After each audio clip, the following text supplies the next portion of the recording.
Hi friends, education updates episode number 2కి స్వాగతం. ఈరోజు డేట్ వచ్చి ఆగస్ట్ 18th, టైం 6 PM అవుతుంది. ఇప్పటి వరకు ఉన్న అప్డేట్స్ అయితే ఇవి. ఫస్ట్ అప్డేట్ చూసుకున్నట్లయితే బీఎస్సీ అగ్రికల్చర్కి సంబంధించింది. ఆచార్య ఎన్జీ రంగా 2025-26 విద్యా సంవత్సరానికి సంబంధించిన అడ్మిషన్స్ ప్రక్రియను ఈ నెల 30 వరకు గడువునైతే పొడిగించడం అయితే జరిగింది. ఆసక్తి గల అభ్యర్థులు పూర్తి వివరాలు విశ్వవిద్యాలయానికి సంబంధించిన అఫీషియల్ వెబ్సైట్ అయిన angru.ac.in అనే వెబ్సైట్లో అయితే చూడాల్సి అయితే ఉంటుంది. నెక్స్ట్ అప్డేట్ చూసినట్లయితే FMEG ఫారెన్ మెడికల్ గ్రాడ్యుయేట్ ఎగ్జామినేషన్కి సంబంధించిన రిజల్ట్స్ని అయితే రిలీజ్ చేయడం అయితే జరిగింది. విదేశీ వైద్య విద్యార్థులు ఎదురు చూసిన FMEG ఫలితాలు అయితే విడుదల చేయడం అయితే జరిగింది. ఈ సంవత్సరం ఉత్తీర్ణత శాతం చాలా తక్కువగా అయితే నమోదవ్వడం అయితే జరిగింది. జాతీయ వైద్య విజ్ఞాన పరీక్షల మండలి NBEMS తాజాగా ఫారెన్ మెడికల్ గ్రాడ్యుయేట్ ఎగ్జామినేషన్కి సంబంధించిన జూలై 2025 ఫలితాలను అయితే విడుదల చేయడం అయితే జరిగింది. ఈ సంవత్సరానికి దేశవ్యాప్తంగా జూలై 26న FMEG పరీక్షలు అయితే నిర్వహించడం అయితే జరిగింది. ఇందులో 37,207 మంది దరఖాస్తు చేసుకోగా ఇందులో 36,039 మంది అయితే ఎగ్జామినేషన్స్ అయితే రాయడం అయితే జరిగింది. వీరిలో కేవలం 6,707 మంది మాత్రమే ఉత్తీర్ణత అయ్యడం అయితే జరిగింది. దీనిలో మొత్తం ఉత్తీర్ణత శాతం కేవలం 18.61% అయితే నమోదవ్వడం అయితే జరిగింది. గత సంవత్సరాలతో పోలిస్తే ఈ శాతం అయితే చాలా తక్కువగా అయితే నమోదవ్వడం అయితే జరిగింది. ఈ ఎగ్జామినేషన్స్కి సంబంధించిన మార్కుల జాబితాలు ఈ నెల 21వ తేదీన అఫీషియల్ వెబ్సైట్ అయిన NETboard.edu.in అనే వెబ్సైట్ నుంచి మీరైతే డౌన్లోడ్ అయితే చేసుకోవచ్చు. వీటికి సంబంధించిన లింక్స్ కింద డిస్క్రిప్షన్లో అయితే మెన్షన్ చేయడం అయితే జరిగింది. నెక్స్ట్ అప్డేట్ చూసినట్లయితే ఏపీపీఎస్సీకి సంబంధించింది. ఏపీపీఎస్సీకి సంబంధించిన దేవాదాయ శాఖలోని గ్రేడ్ 3 పోస్టులకైతే నోటిఫికేషన్ అయితే తాజాగా విడుదల చేయడం అయితే జరిగింది. వీటికి సంబంధించి అప్డేట్స్ మీరు చూసినట్లయితే ఆంధ్రప్రదేశ్ ప్రభుత్వం దేవాదాయ శాఖలోని 7 గ్రేడ్ 3 పోస్టుల భర్తీకి ఏపీపీఎస్సీ అయితే తాజాగా నోటిఫికేషన్ అయితే విడుదల చేయడం అయితే జరిగింది. వీటిలో డిప్యూటీ కమిషనర్ పోస్టులు 6, అసిస్టెంట్ కమిషనర్ పోస్టులు 5, గ్రేడ్ 1 ఈఓ పోస్టులు 12, గ్రేడ్ 9 ఈఓ పోస్టులు 104, ఇతరుల మొత్తం పోస్టులు కలిపి టోటల్గా 127 ఖాళీలు అయితే ఉన్నాయి. ఈ స్థాయిలోని ఖాళీలు ఉండడం వల్ల పరిపాలన వ్యవస్థ అయితే అస్తవ్యస్తం అవుతుందని అధికారులు అయితే అంగీకరించడం అయితే జరిగింది. జిల్లా స్థాయిలోని ముఖ్య కార్యాలయంలోనూ జూనియర్ అసిస్టెంట్లు కూడా లేకపోవడంతో తీవ్ర ఇబ్బందులు అయితే ఎదురవుతున్నాయి అయితే పేర్కొనడం అయితే జరిగింది. నెక్స్ట్ అప్డేట్ చూసినట్లయితే బ్యాంక్ ఆఫ్ మహారాష్ట్ర జర్నలిస్ట్ పోస్టుల నోటిఫికేషన్ కి సంబంధించి వీటికి సంబంధించి అప్డేట్స్ ఒకసారి మనం చూసినట్లయితే వీటికి కనీసం విద్యార్హత 60% మార్కులతో గ్రాడ్యుయేషన్ అయితే రిజర్వేషన్ కేటగిరీలో 55% ఉంటే సరిపోతుంది. అదనపు మెరిట్ గురించి చూసినట్లయితే చార్టర్డ్ అకౌంట్స్ ఉత్తీర్ణత అయితే సంబంధిత అనుభవం కంప్యూటర్ పరిజ్ఞానం ఉన్నవారికి అయితే ప్రాధాన్యత ఇవ్వడం అయితే జరుగుతుంది. వీటికి సంబంధించి వయసు చూసుకున్నట్లయితే 22 నుంచి 35 సంవత్సరాల లోపు వాళ్ళు అయితే ఉండాలి. రిజర్వేషన్ నిబంధనల ప్రకారం వయోపరిమితి సడలింపు అయితే ఉంటుంది. వీటికి సంబంధించిన ఎంపిక విధానం చూసుకున్నట్లయితే ఆన్లైన్ రాత పరీక్ష, గ్రూప్ డిస్కషన్, ఇంటర్వ్యూ అయితే ఉంటుంది. వీటికి దరఖాస్తు మనం ఆన్లైన్లో అయితే అప్లై చేసుకోవాల్సి ఉంటుంది. వీటికి చివరి తేదీ చూసినట్లయితే ఆగస్టు 30, 2025. వీటికి సంబంధించిన అఫీషియల్ వెబ్సైట్ చూసినట్లయితే bankofmaharashtra.in అనే వెబ్సైట్లోకి వెళ్ళి మీరు ఆన్లైన్లో అయితే అప్లై అయితే చేసుకోవాల్సి అయితే ఉంటుంది.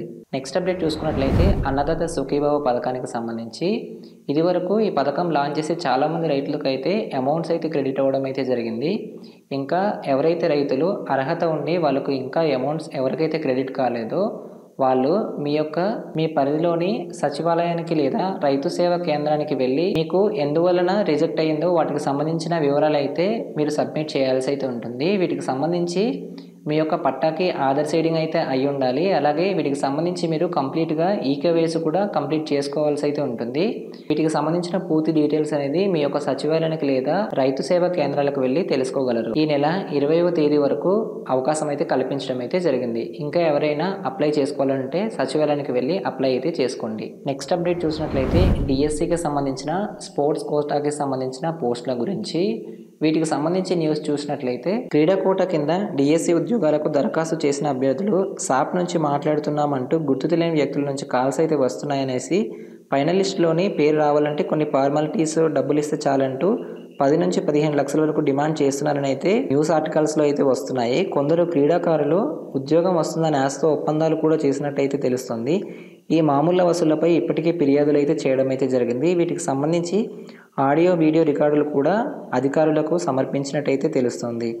ఈ మెగా డిఎస్సిలో క్రీడా కోట కింద 421 పోస్టులు అయితే భర్తీ కానున్నాయి. రాత పరీక్ష లేకుండా క్రీడా ప్రతిభ ఆధారంగానే ఎంపిక అయితే జరుగుతుంది.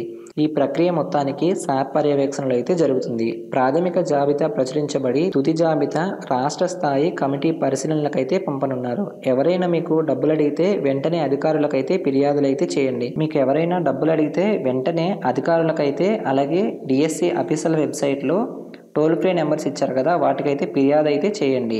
వీటికి సంబంధించి తరచుగా మీరు అఫీషియల్ వెబ్సైట్ని అయితే ఫాలో అవుతూ అయితే ఉండండి. నెక్స్ట్ ఇంపార్టెంట్ కరెంట్ అఫైర్స్ ఒకసారి చూసినట్లయితే మహిళల 2000 మీటర్ల స్టీప్ చేస్లో ఒలింపియన్ అంకిత ధ్యాని జాతీయ రికార్డును అయితే నమోదు చేయడం అయితే జరిగింది.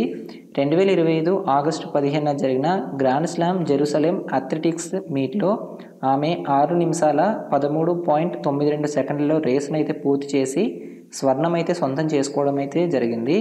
ఈ క్రమంలో పారు చౌదరి 6.1438 పేరిట ఉన్న రికార్డును అయితే తిరగరాయడం అయితే జరిగింది. నెక్స్ట్ కరెంట్ అఫైర్ చూసినట్లయితే మహిళలకు ఉచిత బస్సు ప్రయాణాన్ని కల్పించే స్త్రీ శక్తి పథకాన్ని ఆంధ్రప్రదేశ్ ముఖ్యమంత్రి చంద్రబాబు నాయుడు గారు స్వాతంత్ర దినోత్సవం రోజునైతే ప్రారంభించడం అయితే జరిగింది. Palle Velugu, ultra Palle Velugu, city ordinary, express, metro express బస్సుల్లో దీనికి అమలైతే చేయడం అయితే జరుగుతుంది. మొత్తం 11,449 బస్సుల్లో 8,458 బస్సులు కేవలం స్త్రీ శక్తి పథకం కోసమే కేటాయించడం అయితే జరిగింది. నెక్స్ట్ కరెంట్ అఫైర్ చూసినట్లయితే ప్రపంచంలోనే అత్యధిక రుణభారం ఉన్న దేశంగా అమెరికా అయితే నిలవడం అయితే జరిగింది. ఇందులో పావు వంతు మిగతా దేశాలది. అమెరికా ప్రభుత్వం తన రుణదాతలకు చెల్లించాల్సిన మొత్తం సొమ్ము ప్రస్తుతం 37 లక్షల కోట్ల డాలర్లకు అయితే చేరడం అయితే జరిగింది. ఇది అమెరికా జీడిపిలో 122% అయితే సమానం. ప్రతి 3 నెలలకు రుణభారం దాదాపు లక్షల కోట్ల డాలర్లుగా అయితే పెరుగుతోంది. 2020లో కోవిడ్ సమయం అత్యధికంగా రుణాలు జీడిపి నిష్పత్తి 133% అయితే చేరడం అయితే జరిగింది. ప్రపంచంలోనే ఈ నిష్పత్తి అధికంగా ఉన్న మొదటి 10 దేశాల్లో అమెరికా కూడా అయితే ఉంది. ఇప్పటి వరకు ఉన్న అప్డేట్స్ అయితే ఇవి. తిరిగి మళ్ళీ నెక్స్ట్ వీడియోలో కలుద్దాం. అప్పటి వరకు సెలవు.